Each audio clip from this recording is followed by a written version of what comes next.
All right, guys, welcome back to the Madcore Hunter podcast. I got Michael Obendorf with me and Danny Moore as usual. Just wanted to go over a couple of things with you guys. Michael has a ton of knowledge. He's been on the podcast before, but we're going to cover some different topics today, and hope you guys get something out of this. So, Michael, how you doing? Nice to have you back on the podcast. Yeah, it's been a minute, man, but I've been pretty busy this time of year. It's gets pretty crazy once that weather breaks for me, trying to do all the food plot stuff, trying to fit a turkey hunt in here and there. And honestly, last 2 years I haven't even turkey hunted because I've been concentrating solely on ground prep and everything else food plot related. And it's like you gotta get that happy wife, happy life thing. So you got to pick your battles. And I've chosen food plots the last 2 years, but was luckily able to get a little turkey time in this season and had a little success with my boys. So it was pretty nice. No, yeah, absolutely. I mean, I talked about, I had some family stuff come up and I couldn't turkey hunt as much, let alone, with food plots, it takes a lot of time, especially if you have multiple forms like you do. And we had Rob on the last podcast and he was talking about all he had into it. So that's definitely understandable, but I'm glad you guys got to get out and turkey hunt. Um, Danny, I'd give you a little time to talk. Did you get to go out and turkey hunt, or what have you been up to? No, that's kind of fairly normal. I mean, I should have got out here. I bought a tag here in Wyoming, but just never got the time or dedicated the time to doing it. So just been living through you guys and your hunt stories about it. Yeah. Well, I did want to talk to you, Michael, about your turkey hunt. You put in the group chat and kind of sent a video, sent some pictures, and I'll let you kind of take it from here. But it looked like you had a very memorable hunt and kind of what we're after. So I'll let you kind of describe how that went for you and your son. Yeah, so it was pretty wild for sure. Corbin had kind of talked about wanting to go turkey hunting. And to be honest with you, I didn't know if I was going to have time again this year. I really wanted to, and I put some cameras out and whatnot, and just seeing if I could catch a bird or two up there, because I'm really trying to get the population up at my house. So if I'm going to kill a bird, it's going to be up in Pike. And I had a few turkeys floating around the house, and kids take some interest in it when we see them run around the backyard and stuff like that. But Corbin was really wanting to go, and I was, turkey hunting obviously with a 6-year-old. This is not something that's really conducive to success. But I was like, all right, we'll go up there, buddy, and I'll do some food plot work and we'll throw a blind out. And if we got time, I'll take you one morning. So we went up there, and it's kind of a ridge system, and I've put the blind in the same spot since I've owned the property for turkey, anyways. And I've killed 3 birds in 5 years, and 2 of the years I didn't even hunt. So it's been pretty successful. Not a whole lot of birds up there, but it's just a very nice travel saddle for them, especially when they're going looking for hens from ridge to ridge. So I had the cameras out and did not get a single picture of a male bird. Had a bunch of hens floating around, so I didn't really know what to expect. But I told Corbin I'd take him, so he was all excited. We went to Academy Sports and Outdoors, is kind of a chain out here, and I took him clothes shopping because all he had was, some of your colder season stuff for deer. Because I took him last year. After Danny come out here, I started hunting with Corbin a little bit, but we went there and got him some mossy oak bottomland pants and a shirt, and he was all trying stuff on. I got a good picture of him just looking at all of the things. Like he's just like mesmerized by all this stuff, and I captioned it like, it's all downhill from here, son. Cause like it's, that gets expensive real quick. So then obviously I had to buy stuff for Carter too. So got her some camo and whatnot. So we were prepping to go. And, you guys had mentioned on another podcast where Danny had talked about, we had a cat sighting up there. So, and by cat, I mean like full on mountain lion. And, it's confirmed because I know the farm it was located, and I know the person that posted the video, real good friend of mine. And, he's actually done some work for me for the, for food plots. He's brought discs in and stuff when I needed it, when I haven't been able to get up there or whatnot. But either way, so the story was legit. So I literally find this out, no joke, the night before I'm going to take Corbin. That suddenly we have this mountain lion floating around up there. and that doesn't bother me. Like we go out west and you're in bear country and cat country, and it just, we're always the apex predator. That stuff just never really messes with me. But when you're taking your 6-year-old son with you and you're thinking mama deer, fawn deer, and he's a lot smaller than me, right? So it kind of messed with me a little bit. But You I didn't was tell like, the yeah, wife, did you? Did you tell the oh wife? yeah. She knew. And Corbin knew Oh. too. Like, and he wasn't really bothered by it, but I don't think he understands what a mountain lion truly is, Yeah. That's pretty funny because like I remember you sending me the text when you guys were getting camo and what Yeah. you wrote was pretty hilarious. But like I knew about the mountain lion and mentioned it. I never did think about how you guys would have felt. Not because I deal Right. with it all the time, so it don't shock me. But I guess when you're live in an area where they're not supposed to be and you got your kid, Yeah, that it probably just, did rattle your brain a little I'm not bit. worried about it, but it did. It just messed with me, I guess, because as a parent, you're responsible for your child's safety. So I'm thinking, here we go. Here's my luck. We're going to be traipsing in there in the dark, and here comes, mad Mrs. Cat or Mr. Cat, and I'm gonna have to do something to protect Corbin or whatever. But mine plays tricks on you. It was fine, but so I was, going back to taking a 6-year-old, Pike is about an hour and 20 to 30-minute drive from my house. It's only 70 some miles, but it's just a very slow 70 miles. So it's about an hour and a half. So I'm sitting here trying to figure out, because I'm over here in Illinois and it's a lot different than what I'm used to in Indiana because we are about probably 45-ish minutes difference in sunrises and sunsets, even though we're on a different time zone. I'm just saying the time of day the sun rises and sets, it's about 45 minutes earlier each way. So, sunrise at this point is like, I want to say was 5:42 or something like that. So I'm trying to calculate in my head what it's going to take for us to get up there, how we're going to walk it, and I'm, thinking this and that. And I was like, all right, buddy, we're going to get up, feet hit the floor at 4 a.m. We're going to get up, get our stuff ready. We had everything packed, it's taking a shotgun. And, all we had to do is basically get up, get our clothes on, get in the truck and go. So 4 o'clock rolls around. I set my alarm for 3:50. I said I'll let Corbin sleep, until 4, and I woke him up, and that boy flat jumped out of bed ready. I mean, he was ready. Got his clothes on. He's all excited and stuff. Drive up there, stopped and got us a McDonald's breakfast or whatever, and got to Pike a little later than I wanted to, in all honesty. And I'm like, well, it is what it is, and daybreak is upon us as we're getting in the truck. I mean, it's not even gray light anymore. You can see. So I'm getting everything ready. I'm having Corbin pack the decoys, and we're going up the trailer side, Danny's the side we went up. So the steep side. And at this point, go ahead. I was just gonna say the hill that he's talking about, Eli, is like it's like a western hill. Like it ends, but it's like we don't drive anything up it because I don't know. You could probably get a 4-wheeler up it, but I don't know. You'd have to have some experience to drive it. I don't know that we've took anything up that side. No, definitely not. Yeah, it's just steep. It's rocky. Like we've walked it many times going in for the morning hunt or come out in the evening. It's always dark, and it's definitely an ankle roller because of how steep it is. Yeah, so we get there, and I'm trying to get everything situated. And I'm telling Corbin, I'm like pointing to my ears and stuff like, hey, listen, we might hear a bird gobble, and at this point I'm thinking, based on what I've seen on trail cameras at this point, I'm like, I don't know if there's any birds up here. We get about 3/4 of the way and this bird just hammers. And I'm like, you gotta be kidding me. I mean, he's up on the saddle. I can tell where he's gobbling from. And so I got to get Corbin to this blind. Like I got to figure something out. So we walk a little bit further, and the bird's just up there, gobbling like crazy.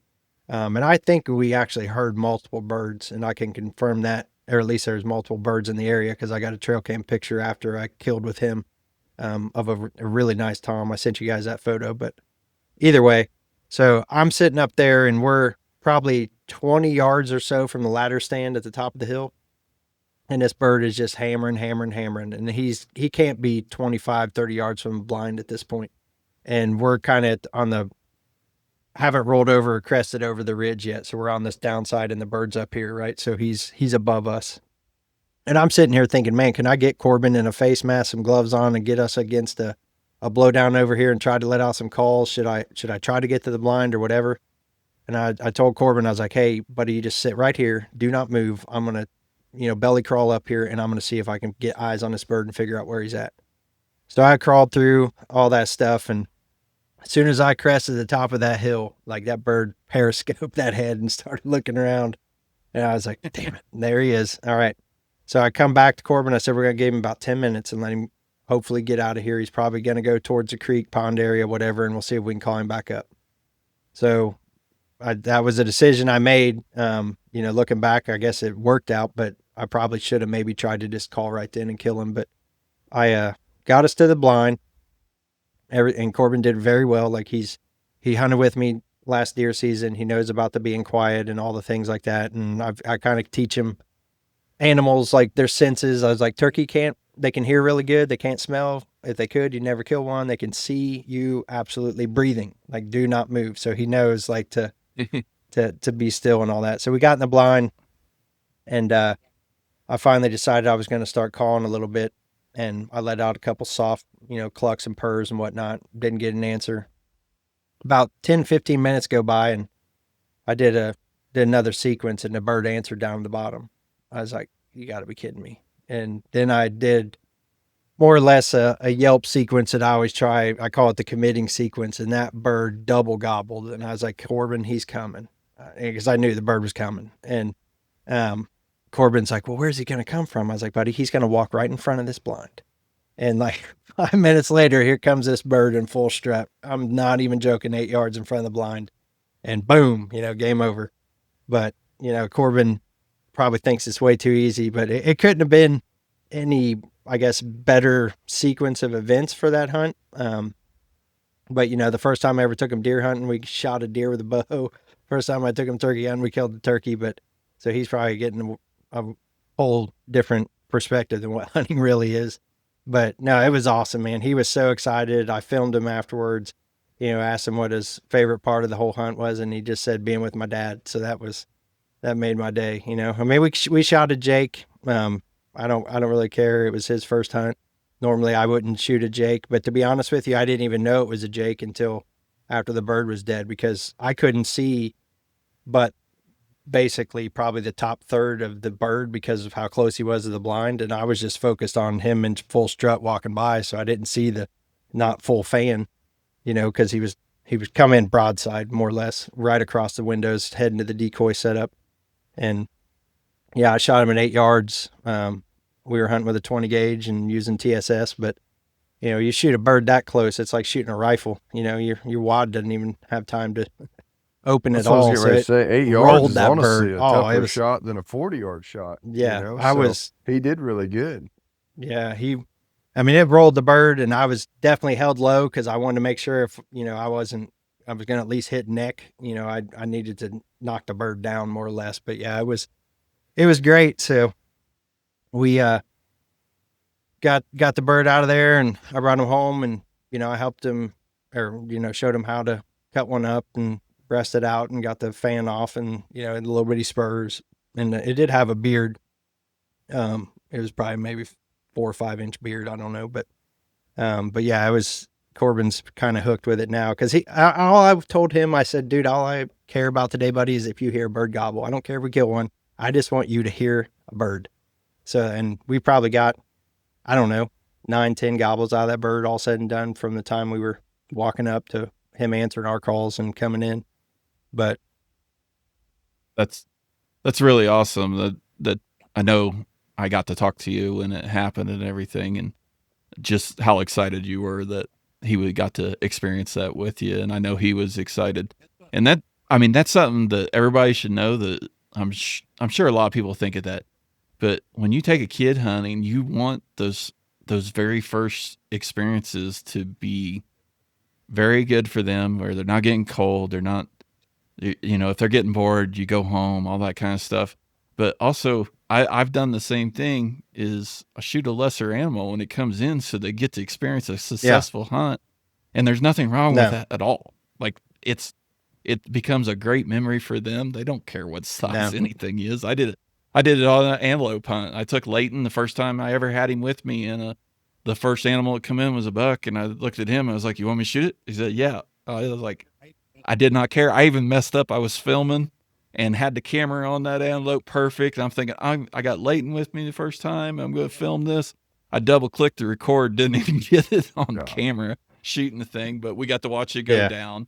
So that's just a good tip for when you starting new kids. It's being successful and them having a good time is what is important. What a blessing, Yeah, man. Good for you guys.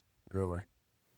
Yeah, and I did get a little bit, I guess we'll say, greedy is probably not the word, but I did buy another tag. Illinois kind of got a little bit different system with how they do turkey. And once that Tom showed up on camera, I bought a tag just in case, but I didn't even end up going. I mean, it was, I'm pretty much going to be a one bird guy on my properties just because I don't have a ton. There is several at Pike, but it's still not where I'd like it to be population wise. But I did get a chance to take Mike. We went to Rob's one morning. It was kind of a nasty, cold, rainy day and just didn't have much luck. So, but yeah, it was great to get Corbin out there, and, Carter really expressed some interest. My daughter, after we had that success. So it's going to be tough to balance the three kids over as they're getting older on who's going to go hunt with dad and this and that. And so we'll see how that goes, but no, I couldn't ask for a better outcome. Especially being absent from the turkey woods for 2 years. So it was nice to get back out there. I can remember why I loved it so much now, because when the birds play the game, I don't care what it is. Normally, you're gonna die. I love to eat them too, man. And that's our, awesome. Oh yeah. We get 3 tags, and that's quite a bit of turkey meat. And she broke out. I keep the legs, and what we do with the legs, I think I described this on another podcast. We put them in a crock pot for. She does like 24 hours, and we do like turkey and noodles with the dark meat. I love it. It takes time and some preparation, but yeah, it's in the fridge right now. We've been eating on it. So I like the meat, and, I'm glad you guys got to get out there, and hopefully, he can enjoy the second part of it, which is eating it, Oh yeah, for sure. Yep. Shouldn't be shot in the breast either, being that close to shot. Didn't have time to get in the breast. It done some wonders on that bird's neck. I'll tell you that. Like it was pretty crazy, but yeah, that's for sure the closest shotgun shot that I can recall in all the turkey I've killed. Like it was, that bird couldn't have been any closer, to be honest. Like I couldn't even see the whole bird's profile. That's how close he was to the blind windows. Yeah. Oh, good, man. That's great.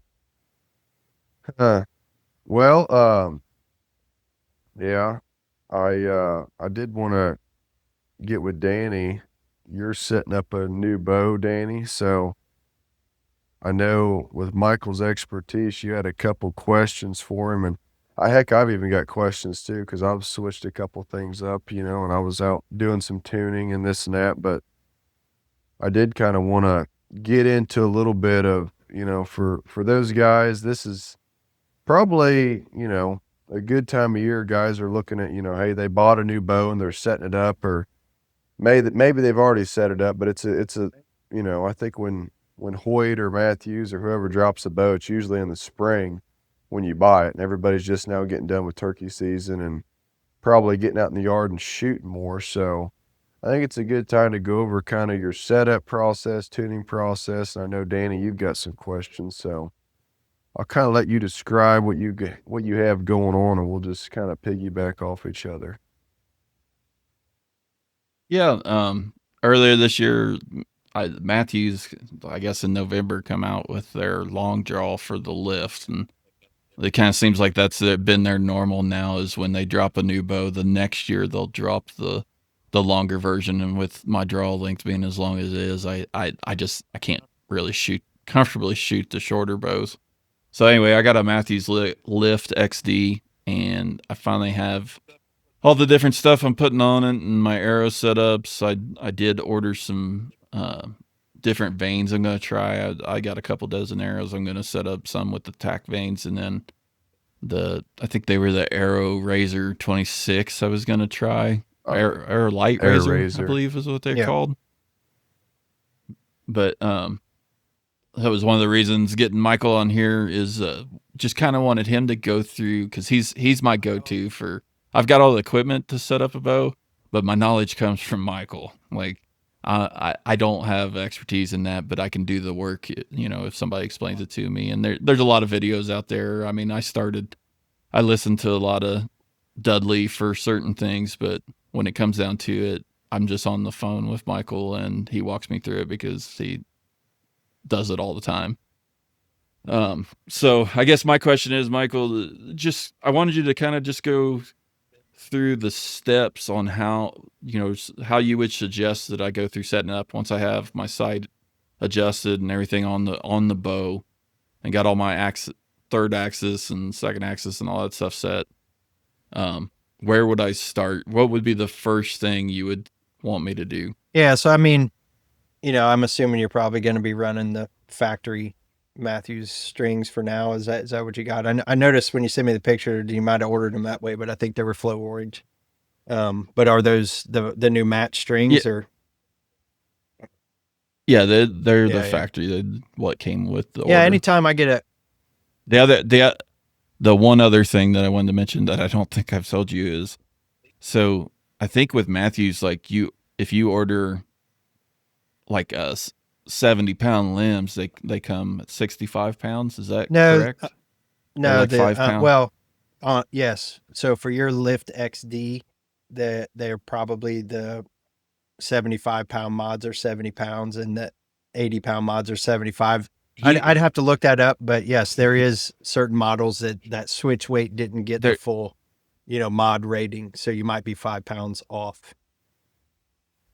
So I hadn't told you that is they messed up, and I'm going to roll with it for now. But they were supposed to buy the 75-pound mods so that it would come out to 70. They ordered 80, and so it's actually at 75. So I'm a little over what I've shot, but I'm going to try it out. If I don't like it, I'll switch back to shooting the actual 70 pounds. I don't know why they do that. Why would you? Well, it seems strange to me that you would order 80-pound limbs and your 75 Well, see, pounds that's the thing. Like that switch weight stuff is all the same limb deflection across all of them. So it is actually a 60-pound limb set, and the draw module is what sets the actual draw weight. And it's basically the way the module's designed is where it puts more and less tension on the cables. So you have one limb set that's basically going to go from, we'll say 50 to 80 pounds now. But the Lift XD, I do believe that bow was the one that the 80s will only go to 75. The 75s will end up being 70. Just because of the way that's a whole different cam. It's a lot larger cam than what's on like the Lift X33 and the Lift X29.5. So, but yeah, the switch weight honestly is something that's, one of the cooler things that's come out in a while for bows, because you can be super versatile. I mean, granted, you got to buy draw mods, but how much is a set of limbs? I'm not the type that likes to necessarily back limbs out. I will, but I usually only will go about half the range. I don't like having a bow. If it's a 70-pound bow, I'm not going to back it down to 60 and shoot it that way. It's just personal preference. And with those mods, if I remember correctly, you can change those out without being pressed or anything. So definitely nice there. I think I told you about my arrow setup with that. I mean, I got a QAD rest on there, and I'm going with the black golds. I ordered that 10-inch front bar and 8-inch side, and I'm keeping my quiver on. We talked about that in a different podcast. I've got the 2-piece fixed low profile Matthews quiver on it, but I'm shooting the Rip TKOs full length, 125 plus. I use the hit brass inserts from Eason and got them set up with 50 grains, so I'll end up with 175 up front there. And the only thing I don't know is my exact arrow weight. I'm guessing I'm going to be around 520 on it, 520 to 525, because you had suggested the arrow wraps. I've never done arrow wraps, but I bought a custom one with the Madcore logo from One Stringer. I think that's pretty cool that you can go in there and set that up. Yeah, they're great over there. I've had them make me a bunch of custom stuff, and I actually email back and forth and get it, just right or whatever, changing the layout or whatnot. But they'll do about anything for you, and they're very local to me, kind of. Anything I order from them, I'll have it usually the next day or 2 days later at the most. You guys ought So- to send that so to me. Did you I have had to? some bad experience with some wraps. They were like, I don't know if like the glue that I was using with the vein, but like my veins were popping off right where the wrap, like the glue had contacted it. So like the wrap was failing me in a sense. So I kind of quit running wraps. You guys have to, if you've had good luck out of them, you have to send me that information. So you'll have to get on that web. It's onestringer.com, I think. You'll have to check them out because like Michael had, well, he got on there. So the wrap with his wrap with the Madcore emblem, I think, is on their page. And he made a pad with the Madcore emblem, and it's actually for sale on his page there. They keep. Oh, really? Okay. Did you have to talk to him personally to do that? Yeah, I've the pad. That's a 'Cause I whole was- family-owned deal. And I'm not going to name drop, but it's a family-owned business, and the kind of the mom and dad have retired, and kind of daughters are taking it over or whatnot. And yeah, I've had a lot of email conversations back and forth, and I mean they're super responsive, super helpful. Couldn't ask for better customer service. I mean, they even sent me the wrong arrow pad that time because we had went back through so many different designs, and they uploaded the wrong one, or what they had uploaded of what I should have been buying versus what they sent. Somehow the print was wrong, and they said, "Yeah, don't worry about it. Send me a new pad, so you're going to be the lucky recipient of the one that's messed up because it's orange anyways," which is more your thing. You know, me and Danny are kind of, he's always the neon orange. I'm kind of the neon green. You know, I was doing neon green before Dudley. So just so we're on the same page, I was definitely doing that before Dudley. Pink. I saw neon pink last Hey, time. I've got some pink. It's fine. It's nothing wrong with pink. So that's funny you meant, because I shoot that knock to it, and the only one they had was the green, which you had that color. But as soon as he dropped an orange, I ordered a second one. So now I use my green as backup. I'll show you these. These came out really awesome. What's special about it to me is it's got the Madcore emblem on it, but I know that just looks like topo in the background. That's topo of the first mountain I ever killed an elk on.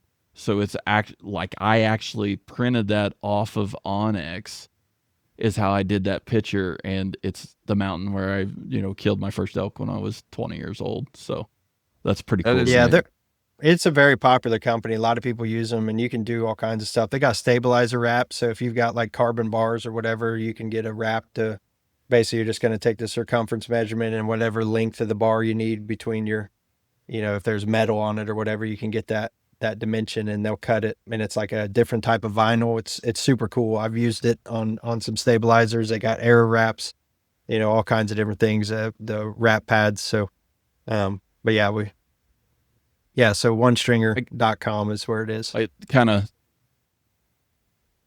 No, that's pretty cool. We kind of jumped down a rabbit hole there, but I wanted to mention that after we got to talking. The other question I had before we jump right into the steps on doing my bow setup was, I know a lot of people always talk about this. Where do you recommend getting replacement strings? You were asking me about that. Oh man, that's a rabbit hole too. There's all kinds of them out there. The way I look at custom strings is, a lot of people are going to say gas bow strings, and there's nothing wrong with gas bow strings. I'm not saying that. But with custom strings, I want a guy that is literally building them like he's building them for himself. Okay. Say he's going to a major 3D shoot or going to shoot Vegas, or something like that. I want that attention to detail. And to me, when a company gets to be as big as, say, someone like Gas or ABB or any of those, it's just another mass-produced string. You can't have jigs set up, everybody using the bundles of string, the bundles of servings, all of that type of thing. The level of detail to me is just not there. So I kind of go towards guys that I know are building custom strings. So Electric Bow Strings out of Manhattan, Kansas, I would highly recommend.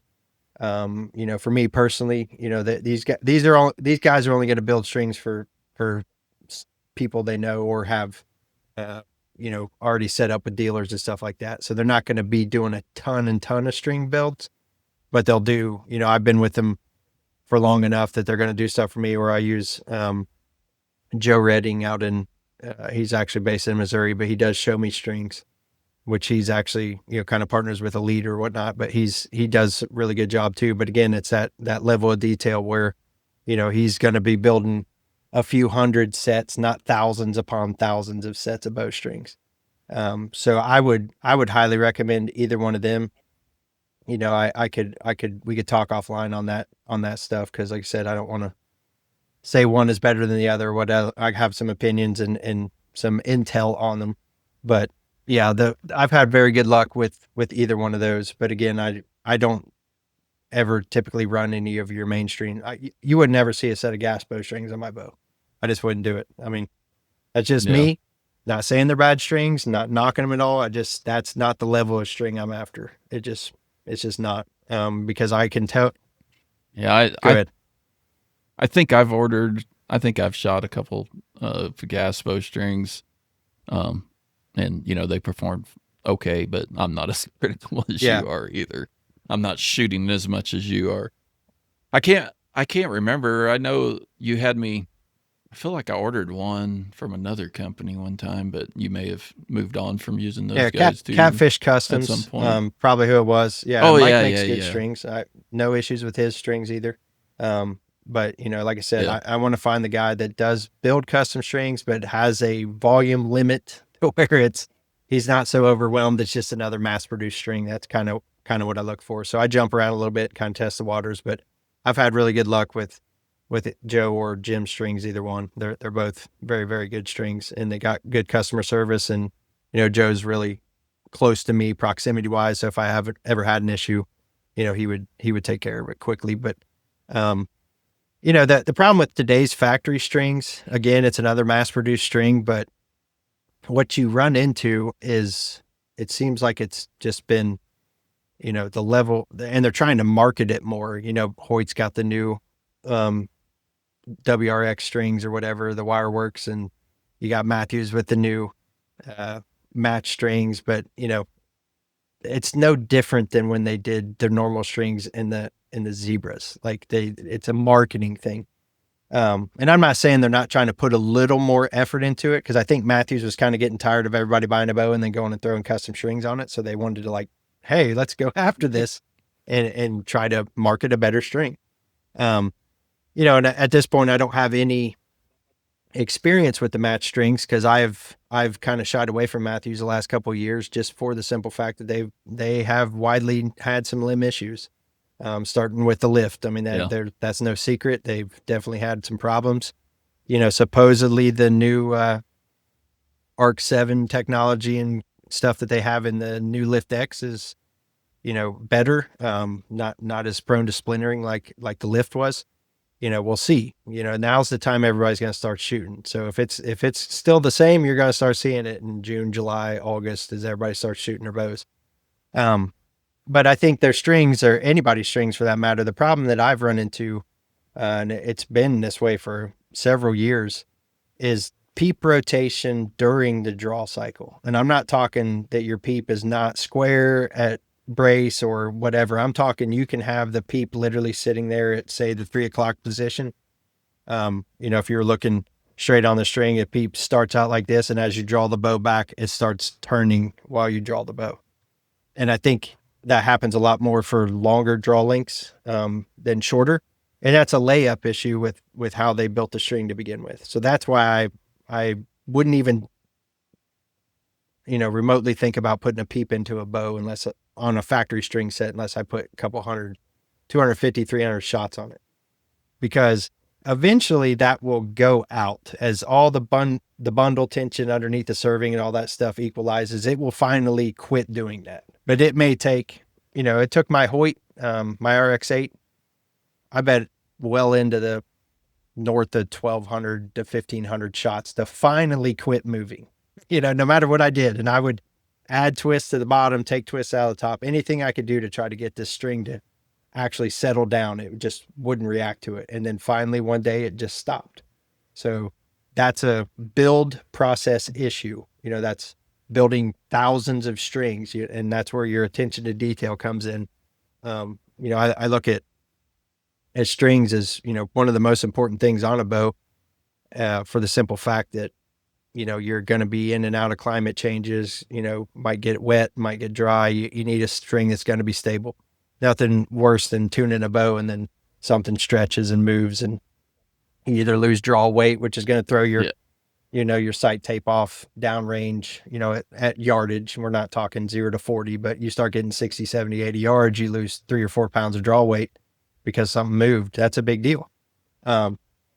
So I typically, with the way bow prices have gone, which is, it's asinine anymore, what these things cost. Like, it is so dumb. And I'm the type of guy that will buy anywhere from 1 to 3 bows a year. Like I do. And cause I'm just a bow junkie, but it's getting absurd. And I've finally just gotten stubborn enough to say that I am not buying a new bow unless I could shoot the factory strings for at least the first year. And I deal with the junk, my Hoyt strings. I mean, sorry to say, they were junk. They stretched multiple times on my RX-8. Cam timing went out. And then obviously my peep rotation issue, was, and I think had a shot count tally, and I put 300 shots on that before I put a peep in it, and still had to shoot well over 1,000 before it finally quit moving. So, and that's what, when you ask me what would be one of the first things that you should do, is I would say put a ton of shots on your bow before you put your peep in. Because I mean, you can live with it. If you know exactly where it needs to start as it comes back, it'll be square, but that's annoying. I want my peep at brace to be straight, my D loop to be straight. And when I pull the string back, everything stays. I don't like that, well, what if I had it pointed at, what I'm just using degrees. What if it was 50 degrees this time and 40 degrees the other time? It's not going to come back to your eye square. And that stuff drives me nuts. But factory strings lately are trash. They all are. I don't know if Eli, if you've seen that particular issue. I know that I have, like, that it's become part of my shot process is to square my peep up every time before I shoot. I did deal with it a little bit. It's when, and you brought up gas bowstrings, Michael. So, not gonna like this, but I did put I needed a new string because I got the RX-7, and everybody was bragging up the new Gas X string. So I did put that string in, and they say it settles once, and so far it has. And I've put a lot of shots on it, but I fought the peep rotation, and I'm looking up at it right now because it's sitting here on the table, and it does look like it's squared away, and it hasn't moved on me. And I just came back from Pennsylvania. I shot a lot of shots, but yeah, I mean, it's probably not as good as the custom, but I do know what you're saying. But based on, like, I guess this Gas X, I guess it's settled, and we'll see if it moves anymore. But obviously I don't pay attention to detail like you do. Yeah, and I mean, I would still consider gas custom strings. Like any aftermarket string that's not factory, I would consider custom. And like I said, it's not a knock on gas. It's just they do a very large volume of strings. So to me, it's just another mass-produced string, and I don't know who Matthews or Hoyt has building them, but I've had so many issues with factory strings on bows that it just, it is what it is. I know how to kind of deal with it, but, the peep rotation's the biggest thing. The cables will settle in. That's not the issue. It's the peep rotation, because every time you shoot, your peep needs to be where it needs to be, right? So that's where it annoys me. Real quick, what's your favorite, I'm a Hoyt guy, RX-7, RX-8, or RX-9? What was your favorite? As far as that, I mean, the RX-7 had me close to buying a Hoyt, because I used to be a Hoyt diehard, way back in the day, and I kind of got away from it for a while because I just felt like there were some better things. Hoyt's bow durability is probably one of the best out there, in my opinion. Like, their bows are they're just built. They're just a very durable bow. Which when I went on in the Western hunt, I finally got back into a Hoyt with the elk last year. But as far as those bows go, I wasn't a big fan of the cam and a half system they had before, and they finally went to some dual cam setups. RX-7 was very close. RX-8 Ultra to me is one of the best bows I've ever owned personally, and that's more of a kind of an overall feel and the geometry of the bow, more so than any of the tuning systems. Doesn't have the greatest tuning system on it. Pretty archaic, really. When you're only can shim and move an arrow rest, that leaves a lot to be desired in terms of overall arrow flight. Can you get it to shoot good? Sure. Is there better systems out there? Absolutely. And, Hoyt's finally got floating yokes this year on the RX-9. The only reason I shied away from that was because it kind of went shorter.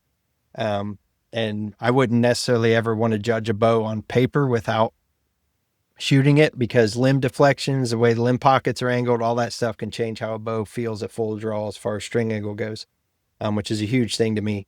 I don't like to dip my head forward to put my nose on the string. I got my reference points, my release hands on my jaw, corner of the mouth with the string, and my nose is on the string too. But I don't like to dip my head forward if I don't have to. And the new RX-9 is shorter than last year's, a lot shorter brace height, things like that. So my personal favorite would be the RX-8 Ultra. Okay. But I do like where Hoyt's going with the RX-9. I do believe like the floating yoke system, the patent must have ran out on that or something. I have to dig in deeper, because like everybody come out with floating yokes last year. So nobody's paying royalties anymore to Darton or whoever was the first one to patent that. But I want Hoyt to finally give me some micro cam lean adjustments like everybody else has on the market. I'm probably not going to buy another Hoyt until they do that. And by that, I mean like Elite, Bowtech, now Matthews, Darton, they've all got a way to adjust cam lean on a micro level. Hoyt does not have that. I mean, all you're going to do with the new Hoyts, granted it may tune a little more center, because the problem with the bows before that, when the Hoyt started doing dual cams, the arrow, if you look down, the bow is pointed to left field. I mean, the arrow at brace is literally pointed like this, and in engineering mind, that arrow should look like this, but that's just how they are. And it's the system. It's nothing against the bow or whatever. That's just what you get with their system. And I think the new ones definitely are going to tune a lot more center with the floating yoke, but they still need something to kind of put them into the next level with micro cam lean adjustments of some sort, just to give that overall arrow flight control. I was just curious about that. I was going to tease Danny, because we went to that Pennsylvania Tech. We talked about the last podcast, and there was a guy going around interviewing everybody to see what the most popular bow was there, and it was the RX-7. It was just, for Hoyt, RX-7 was most popular bow. It's the biggest tack event, and then the second was, I think, the. Yeah, he wasn't talking to the right people. He didn't talk to me, but I got the 7. He was probably interviewing everybody at the Hoyt booth, is what it was. Probably, yeah. But what's your favorite bow? Matthews came in second with the lift. Yeah. But I talked to a lot of guys. A lot of guys like that 7. I like my 7, but I don't have as many bows as you. I was just curious what you thought. But no, I mean, I would have. They all shoot better than we do. Yeah, for sure. I would have. I was just gonna say, I haven't purchased a Hoyt in a very long time. I shot them 20 years ago, but I shot both the 8 and the 9 this year, and I thought, just coming from Matthew's side, the 8 was way more comfortable than the 9. That would have been the route that I'd went if I'd have bought a Hoyt this year. For whatever reason, I did not like the way the draw cycle and stuff was on the 9 at all. I don't know why it was so much different. They did a little bit module change this year, getting a little more speed, so it's a lot more aggressive draw cycle. But when you commit to a carbon bow, man, nowadays, I mean, that's some coin. Like, it's some serious coin, especially a Hoyt. Hoyt's proud of their stuff. There's no debating that. So, I'm sorry not to get us down a rabbit hole there. I know we're talking about Danny's setup. I was just curious with that, because I know you have a lot of bows, and I wanted to throw in that little joke to Danny that the RX-7 was the most popular there. It's a couple years. Yeah, we're probably just going to be a little long tonight. I've pushed a Hoyt to him as much as I can, man. I really have. And I've told him many a times, I was like, dude, as much as you hunt out west and in that cold weather and stuff, how in the hell you haven't had a carbon bow to date is beyond me. And I tried to get him in an Ultra. We can't say too much. Yeah, I tried to get him in an Ultra this year. I mean, Zach bought one. He bought an RX-8. But yeah, Danny went with the Lift XD, and I mean, it's personal preference, man. It's what you have confidence in. And it is weird. I've stayed with Matthews for several years now, shooting them, and I think you build a comfort with the way that a draw cycle is and stuff. Because when I first shot the Lift, I hated it. I despised it last year. You were with me. Like, I was complaining hardcore about that lift, but then we found out it was because the bow shop didn't have the timing right at all on it. I think you went back Made them in fix it. Yeah. and like had I said, yes, because it was felt so bad shooting. It was not a good way to sell Matthews at a bow shop, No. basically. But I mean, I think with your new Matthews, it's a whole new system for them this year, and they've dabbled into that micro cam lean adjustment, avenue instead of having what I would say where Hoyt's at now with the floating yoke and shims and your rest adjustments. Those are what you can do, but now you've got the ability to use the micro tune plus your arrow rest, and all that stuff. So I think you're going to really enjoy the system because the bow's going to tune dead down the center. So one of the good things about that too is we might be able to avoid the whole problem me and another guy that we know had with adjusting top hats and getting your string put back together so that you don't pinch it and cut it in half, because I've done it myself also a few years ago. So I am excited that I don't have to mess with the dang top hats because of that. So I know we're going to run a little long here, but let's just get in high point the steps that you would suggest for me to go about setting up my bow and tuning it. Yeah. So typically Matthews is always going to tune just a touch knock high. So I would, get your D loop, kind of play with your D loop height on where you want as far as what feels good on a pin float standpoint. A lot of people get hung up on measurements, drives me nuts. Like, it's got to be 13/16. It's got to, no, like that's not how this works. But I would get my D loop where it felt good. So, it's kind of blank bail in front of a target, and get a pin float that you feel is steady, kind of want your pin to be floating up and down. You don't want the side to side stuff. Sometimes a nice little circle's okay, but you can change D loop height an 1/8 inch at a time, and find a spot to where the bow just holds like a rock. As a starting point, would you still suggest like 1/8 inch? Yeah. I mean, I think is probably so. You're using the IMX, right? The MX2, the QAD rest. Yeah. So you obviously got the little hash mark on the riser. So get all that lined up, and then just probably started off at an 1/8 inch knock high ish. Just make sure that, with Matthews setting it up, because they got, like I said, that little mark on the riser for you to line up with the QAD to start with. You're going to have plenty of clearance from your forks when they drop in the actual riser. And, nothing worse than when it just smacks, when it hits the riser, it makes it a lot louder. So you'll be fine there. But yeah, I would start an 1/8 inch knock high and just kind of play with the D loop position. And get something that feels good. You'll be able to tell an 1/8 inch above, come down with it. Anytime I start a setup on a bow, my first D loop's always sacrificial. Like, I'm not using that, for good. Even if I get it right, cause I'm going to tie in knock sets, but I use that to kind of go up and down the string to get a pin float I'm happy with. And also, get a rough tuning idea of where the D loop needs to be. That was something I wanted to ask, because I know Zach recently was working on setting up a bow and talking to you, that he mentioned that to me, that you had suggested just tying on a D loop don't do your knock sets until you're to that point. But basically just start out with just and if you just tie them snug, get a nice melted ball, but don't really crank them down, you can spin them up the serving kind of like a threaded bolt. Like, if you spin the D loop, it'll start walking up and down the serving, so you can change your knock height without being committed to something. The problem with tying the knock sets in wrong is if you got to change that, and then you got to cut all that stuff out. So granted, you're going to cut this D loop off, but that's a heck of a lot easier than cutting out knock sets and everything else. But yeah, I'd start off 1/8 inch knock high. I'd set the bow up center shot dead down the middle of the bow.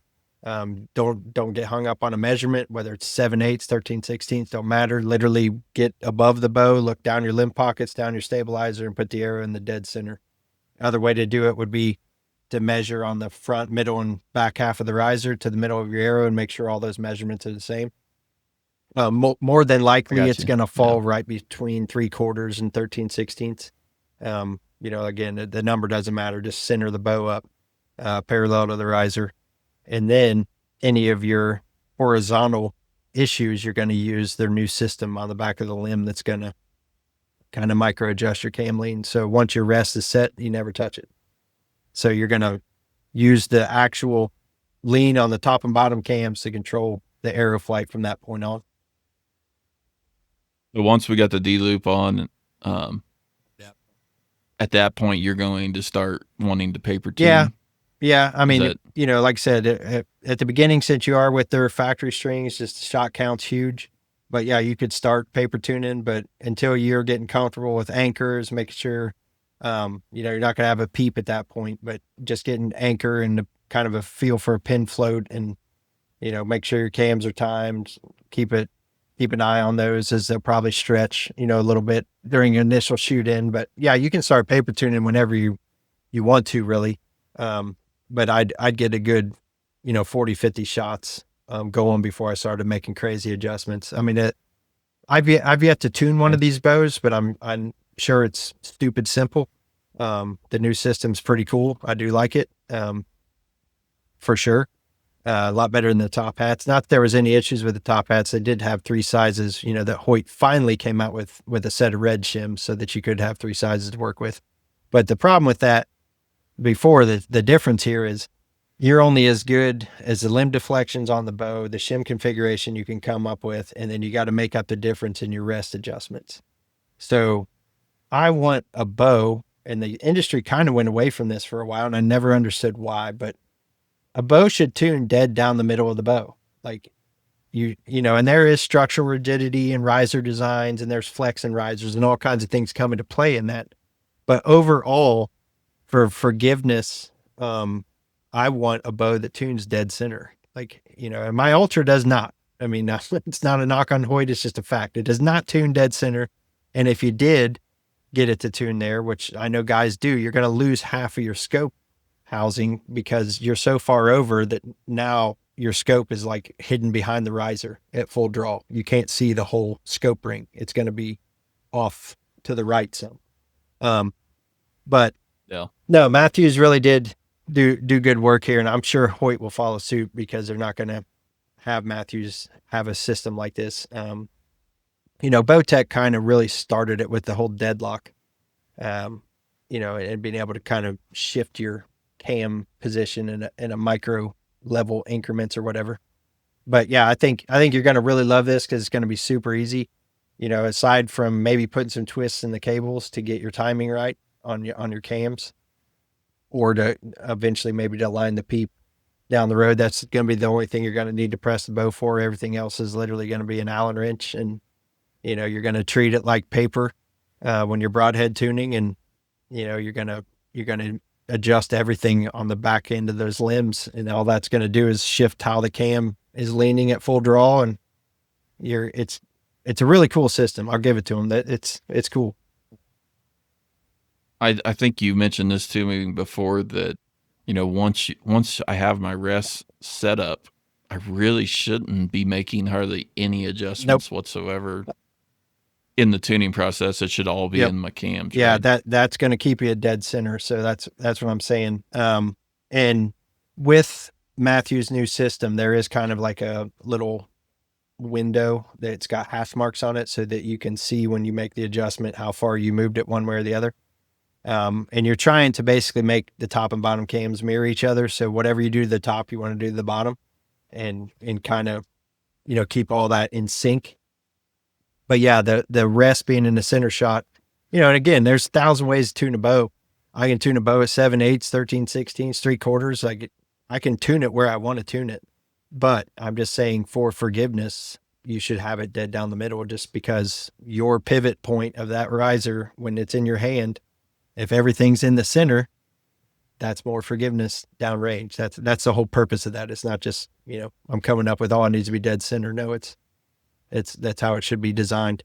So I would run your arrow right through the middle of the burger hole and just start at knock high and go from there. But yeah, I know that, we've given you a hard time over the years because of how much time you put into tuning, but I can say that working with Michael on setups, my last several setups, I can get it really close just by having phone conversations with him. And most of the time, like I can mention something you're doing and you can give me an adjustment offhand, for it. But to go with what you were just saying is if your bow is perfectly tuned, you can get away with so much. Like you can mess up a lot and still Right. hit very close to what you're aiming. And I know from years of where I went to, and not a dig, but Wyoming did not, there's not a lot of big bow shops around. And to be honest, some of the ones that are around, I feel like I can do better, and I'm not extremely knowledgeable on it, but having somebody to call like Michael and be able to discuss things and having a press and being able to do a little bit has really helped me. And I feel like my bow's better set up than when I take it to somebody local here, to be honest. You can be more particular about it, but just that being perfectly tuned and timed, your bow shoots so much better. Because I've shot a lot of stuff that you just didn't worry about it. You take it to a bow shop, they throw it together. They're not paper tuning with you and stuff. I mean, to the extent that you probably need to. Yeah. So it definitely is worth spending the time and effort to get them set up perfect, and then you don't have to worry about it. You check it every once in a while, and you're going to hit where Yeah, and you're that's where aiming. I'm talking about the forgiveness thing. That way, when you do something wrong, you're less likely to miss by a mile, and in the heat of the Yeah. moment, there's a whole lot difference between shooting in the backyard in the summertime and then when you're bundled up to fight a windy day in the middle of November when it's could be 20 degrees outside. And everybody's got their preferences there, but how many people are out there shooting with a face mask or gloves on in the backyard? Most people aren't. Now all that changes. Like you could have a bow perfectly tuned, you start putting pressure on the string because you've got your anchors out here now because you got gloves on and you're trying to get your face on the string, and now all of a sudden you're pushing it. That being a marginally tuned bow versus a bow that's really in tune is going to be a difference of 4 or 5 inches downrange of impact. It just is, especially with a broadhead. So I've got my preferences in a tree. I never have a glove on my release hand. I don't wear a face mask, because I want those points of reference. I'll fight the cold. I'll use a hand warmer or whatever. But I actually early in my career had a issue with trying to get anchored on a deer, and the glove had like those, the muffs that can fold over your fingers, but they're fingerless or whatever. And like, I could not get my release hand on my face where I wanted it. And, ended up sailing one right underneath the deer because I just could not get set. And, that's why I do some of the things I do now. And I want the most forgiving setup. It's not about a tune. It's the most forgiving tune, and that's where being dead center to me is important. But it is a huge rabbit hole. Like there's so much to bow tuning. None of it's hard, but there's so many details that can go into the whole thing. Cause you go from arrows to D-loop length to mistiming cams to correct this and that. I mean, it's crazy the amount of things you can do to control it, but I am happy to see people start coming out with, I guess, the new trend of tuning, which will be the micro adjustments on your cams, which to me is far more important than a micro adjust on an arrow wrist. Yeah. No, I think this is all pretty good information. I'm sure I'll probably be setting it up here in a week, probably. So expect the phone call. And a lot of times we'll do FaceTime to talk about it.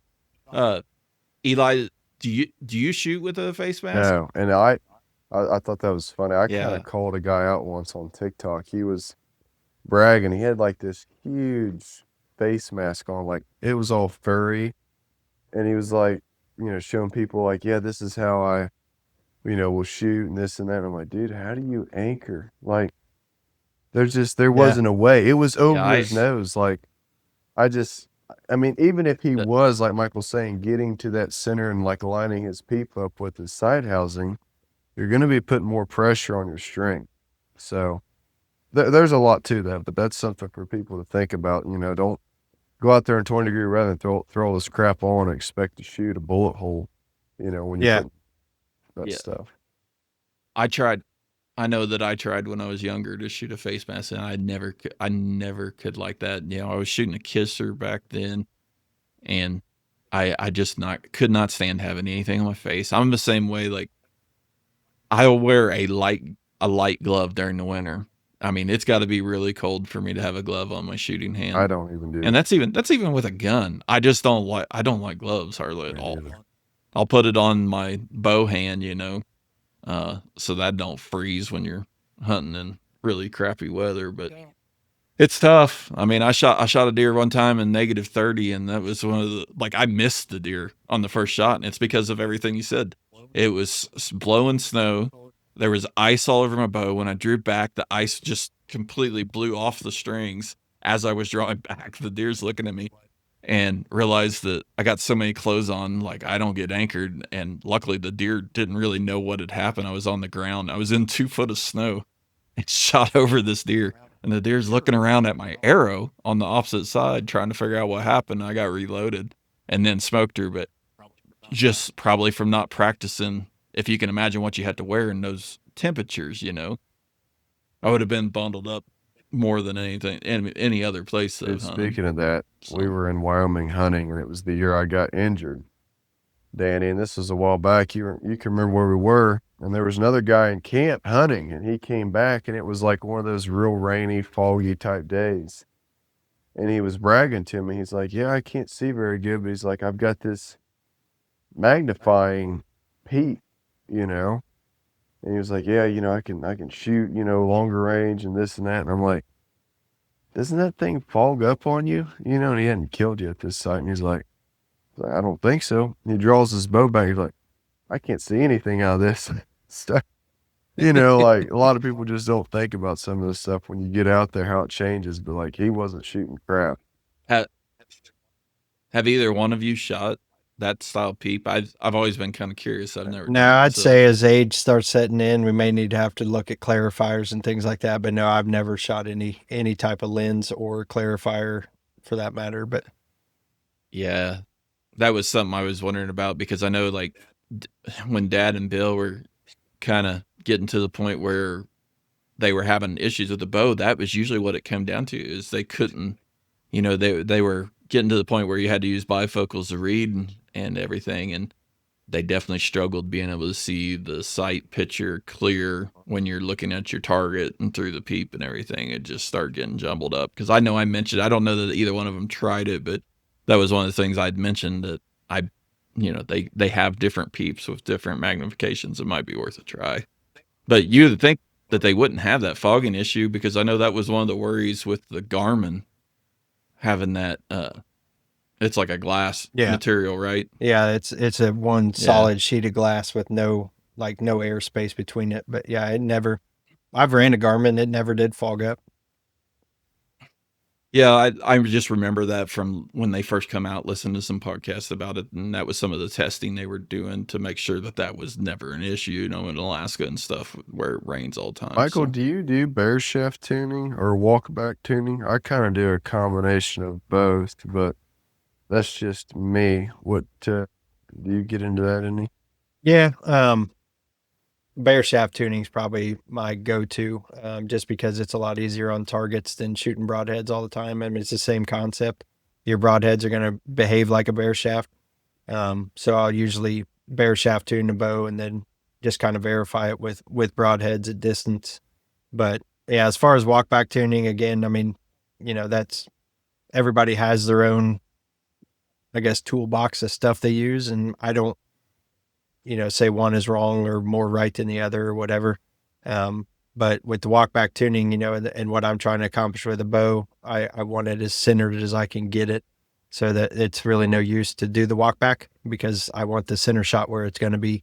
And you can do more with today's bows with some of the systems out there than you could before. So I think walkback tuning was kind of a method people used back in the day with solo cams and yokes. And, those were your only issues, because you really didn't shim bows unless you absolutely had to back then, versus now when you're shimming them. But yeah, I think there's better methods than that. Not that it's wrong. It's whatever you're comfortable with, but I think bear shaft's far superior. to a walk back But too.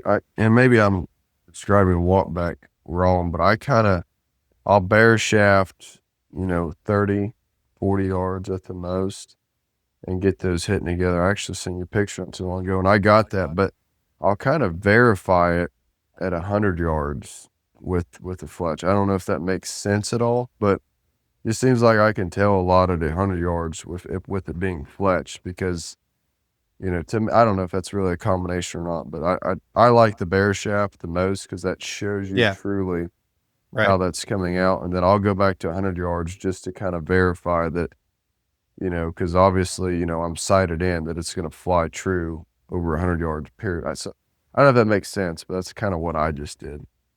Yeah, I mean, a bear shaft's gonna show everything. It's form flaws, bow flaws, all the flaws, arrow flaws. Like, it's bear shaft isn't for everybody either because there's a lot that goes into that. It's you got your archer, you got your arrow, and you got your bow. Which one's the issue? And that's a thing with a with It a ain't bear me. shaft. That's what everybody's Yeah, going to say. It's not yeah, my fault. I'm not exactly. the reason I missed. The deer. Yeah. And a lot of my friends that, that I've helped out through the years, well, they're like, man, you need to open a bow shop. That's exactly why I could never do it, because the people that would be like, it's not me. And clearly it is, type of thing. That mentality, I hear it from guys that know that own shops, is some of the stuff that people say or do when they come in there. It's just like mind boggling. And I just No, couldn't and handle that. I just listened to a podcast, and I hate to say it, that's why guys blame broadheads too much. And if you Right. ask a lot of guys, what actually happened during the process between when they saw the animal and when they released that arrow, a lot of them could not give you a step by step. Like, yeah, I saw the animal. I ranged him at 35. I drew back. I split the pins. I took a deep breath, released, I lined my peep and my sight housing up. I, touched my nose, but whatever.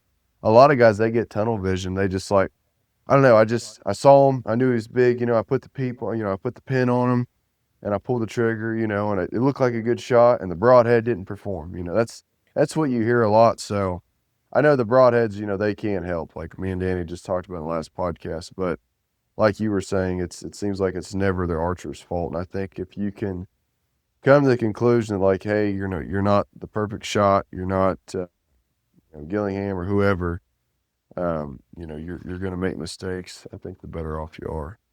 Oh yeah, I mean, that's bow Yeah, hunting, man. If you haven't nobody goes out with the goal to wound an animal, but if you haven't wounded an animal with a bow and failed to recover, you haven't hunted long enough. It's going to happen. That's No, just a It's simple going to fact. happen. It's going to happen. it is. It's funny listening to podcasts when, some people. Yeah, I don't like talking about it either, but I try to bring it up because you learn from all of them. Like, one of the biggest helps that you can have is, like, if I hit I mean, Michael, you were there, North Dakota, the sleepless night I had on my biggest buck that I hit there, I had it on video. Arrow flight was perfect. That was me.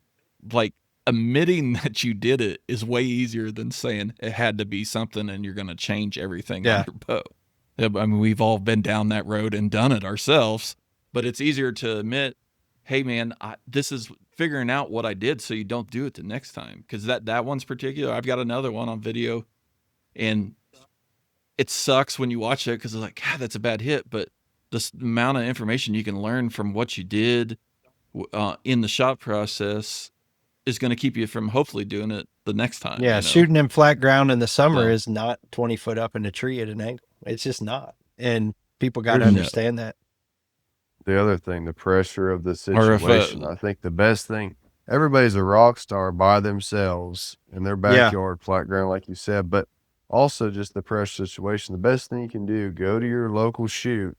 And a lot of times they'll have like a long range shot or something, like shoot in front of people and feel that pressure. And I brought it up, like I've been to tax before and I'll follow a group of guys and I'll follow maybe too closely. And I can tell they know I'm Yeah. watching, and they'll start missing. Like, people do not like that pressure, which, I mean, yeah, I mean, I guess it bothers me a little bit. I've shot around a lot of people, but like, you need to put yourselves in those situations. Like, if you can somehow go shoot in front of people, even if you go to the pro shop and have the technician there watch you shoot your form or just some random friend, I think it can really help you because it's kind of a similar situation. There was a pro archer saying, really that's the best practice because it's not like we're not shooting deer once a month. I mean, that, Right. November, October, it comes around once a year. A lot of times we're hunting that big buck, we're holding off on does. Like you might release, 3 or 4 arrows all year, and they're all different situations. Yeah. One thing I will say, and this has been for years and years, that I preach this anytime somebody's got a problem. If you're a hard Madcore hunter and are out there doing it a lot, if I got a problem, I'm gonna buy doe tags. I'm gonna start shooting, get myself, because too many people go where say you are a big buck hunter only, and you don't shoot a big buck for 3 years and you haven't shot anything else. Do you think you're gonna be top notch when it comes to that point? I don't. Nope. That's why I try to hunt anything and everything I can. We buy a lot of doe tags. We do it when I'm in Illinois. We're shooting, taking care of getting a bunch of deer off of a farmer that lets us hunt there. And man, it's a lot of fun. It's a lot of good meat. And I highly suggest it. Go shoot hogs, go shoot does. The experience that you gain from shooting animals is what's going to make it where when that big buck comes in, the nerves aren't that bad. I don't get that nervous until after I shoot.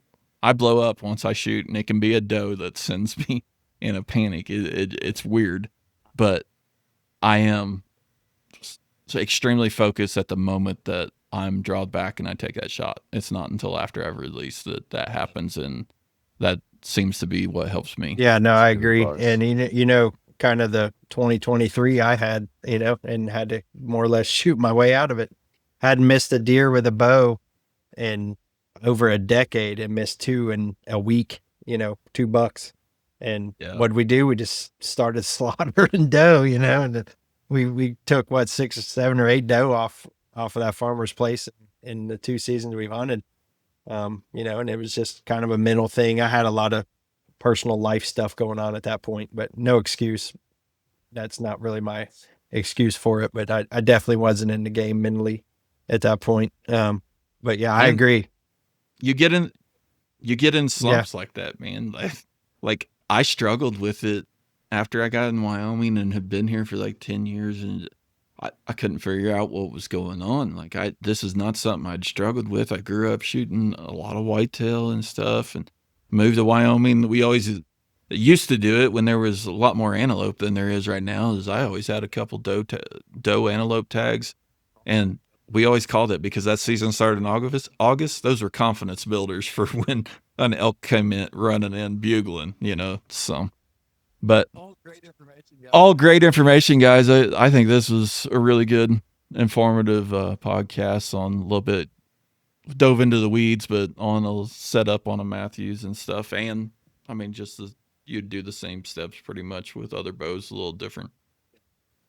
Can be a little different topics there, but Yeah, hopefully if anybody from I think Hoyt ever stumbles upon this, give us some micro cam lean adjustments, please. there you Sponsor go. us. Now. That's what we That's- need. Yeah, Sponsors, give us a free freaking might- bow. I'm I- tired of there you spending go. Yeah, $3,000, $2,000. $3,500 to set one up between buying it and accessories, Yeah, I talked about that. What my price came out to? I forget exactly what it was, but it was like $3,500, and I didn't buy a dialed sight. Yeah, he bought the You got it. bars though. But yeah, I did buy the bars. That was very hard for me to do. How expensive everything is. But Well, guys, I think good podcast, good information. Michael, we want to have you back on here, man. You've got a wealth of knowledge when it comes to bows and food plots, and I still think we can dive way down farther Oh, with yeah. tuning, and the same with food plots. So we'll come out with some more podcasts, but that's a good way to get started, guys. Some other good tips. That's about all I got. You guys have anything else? No, I was just gonna say I do have some HLRs coming, so I'll be there experiment with you. So more to come on Yeah. that. Here's what I'll say about those real quick. I really like them. I bare shafted. It's a good shooting arrow. Like I can tell it's a good shooting arrow. the outsert system that comes with them, in Right. which the last one sucked. It was really long. It was aluminum. This other one's shorter and it's stainless steel. So I'm like, I'll just roll with that. That doesn't seem too bad. I spun all of my arrows when I came back from Pennsylvania, and I didn't miss like maybe a time or two, and it was straight into the side of a hill like dirt. And then, you know how targets will have steel in them, and there was one I hit in the insert, but based on the angle and as much penetration as I get, I caught some steel and it deflected off of them. I mean, the arrow was fine, but long story short, I spun all those arrows, and a lot of them have a little wobble. Yep. So with with my, like I've explained to you guys, you know, like with how heavy of arrow and how fast it's going, I just feel like I'm gonna have to have some sort of titanium outsert system. So I'm gonna shoot the rest of these, and I'm probably gonna buy at least a half a dozen more before I go out west and do like the iron wheel hit insert system, or I think Podium Archery has Yep. another system. Ethics Archery is another one to look at, and that's kind of why I said the more to come on that, because I'm not so sure I'm sold on that. But I mean, you guys have touched on my opinion on outserts in the past too. I mean, no matter what, they're going to bend. It's not if, it's when. So I think there's a lot Yeah. better systems, but you can rack up some serious money in arrows if you start getting like, because my Rip TKOs I did last year were all iron wheel, and Mine I too. mean, it's expensive. Like it adds And up very quick. and they're sitting over there because they came out with a new Yeah. arrow this year. You know what I Yeah. mean? So it's like I tried to go, you know, not they're expensive as all get out anyways, but I try not to go as custom this year. And I mean a little wobble, and I know you're particular, but I can still go back to 100 yards and like put them in there. So like it's not like they're flying off and I'm not hitting the target or anything, but it is like when I go out west and I'm going on elk hunt and I've given up all this vacation money, time, I want to know it's not gonna, it's, all my equipment, I did everything I could. If something didn't happen, it was on me, like we just talked about. So I want to make sure I've done everything prep wise I can within reason. There's always a ceiling to that, but I do like the HLRs. Let me know what you're thinking. If you go with an outsert system, hit me up, and I'll probably do something like that for my second set of them. Yeah, I think we'd probably be beneficial to have a podcast just dedicated solely to arrow builds, honestly. Like, cause there's so much that goes into it. From, nock tuning to fletch orientation, direction, number of fletches, there's, I can talk for an hour and a half about that pretty easily, but Yeah. Yeah. All right, guys. Well, appreciate you joining the Madcore podcast this week. Sorry we were a little bit longer, but when you get somebody on here with that much knowledge, we want to take full advantage. So, Michael, appreciate you joining on. I know it's late. Danny, same with you. Like usual, check us out, madcore.com if you want a hat. Shoot us, a DM or anything. I met some guys up in Pennsylvania. I said, hey, if you have anything you want us to go over, DM me, anything. If we can't find the answer or review a piece of equipment, we'll find somebody who can, because between all three of us, we've tried a lot of different stuff. We can probably at least, give you some information. So shoot us a DM, and we appreciate you guys joining. yep, See thanks. you guys next week. Stay on, Michael.